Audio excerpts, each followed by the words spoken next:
Dalam sebuah serangan terbaru, rudal balistik hipersonik yang ditembakkan oleh Houthi berhasil menembus beberapa lapisan sistem pertahanan udara Israel. Sebagai tanggapan, Israel memperingatkan bahwa pemberontak asal Yaman tersebut akan membayar mahal atas serangan ini.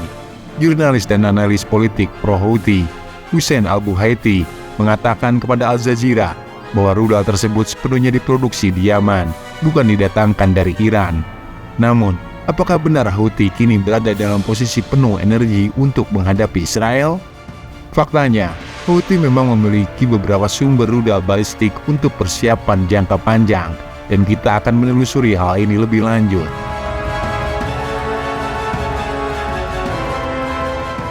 Setelah serangan rudal yang menembus pertahanan Israel, muncul pertanyaan tentang asal persenjataan Houthi. Houthi telah mengandalkan beberapa sumber utama sejak pecahnya perang saudara Yaman pada 2015. Salah satu sumber tersebut adalah gudang senjata yang diwarisi dari pemerintah Yaman. Selama Perang Dingin, Yaman yang terpecah menjadi Yaman Utara dan Selatan menerima pasokan militer dari berbagai negara adidaya, termasuk Uni Soviet, Korea Utara, dan Iran. Rudal balistik seperti Scud mulai mengisi gudang senjata sejak tahun 1970-an. Perang saudara Yaman pada 1994 menyaksikan penggunaan senjata-senjata ini. Ketika Houthi muncul pada awal 2000-an, mereka memiliki akses ke rudal-rudal yang sudah ketinggalan zaman, namun masih berfungsi. Antara 2004 dan 2010, Houthi beberapa kali menjarah gudang senjata pemerintah dan pada akhirnya memperkuat kemampuan rudal mereka saat bersekutu dengan mantan Presiden Yaman Ali Abdullah Saleh.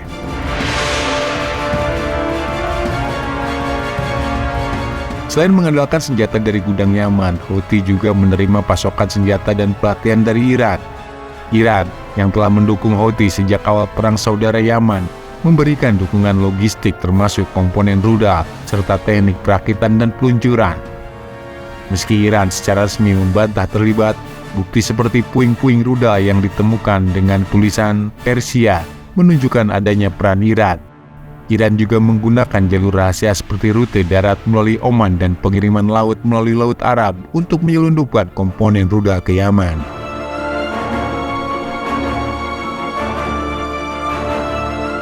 Houthi juga memperoleh persenjataan melalui rampasan perang dari koalisi pimpinan Saudi.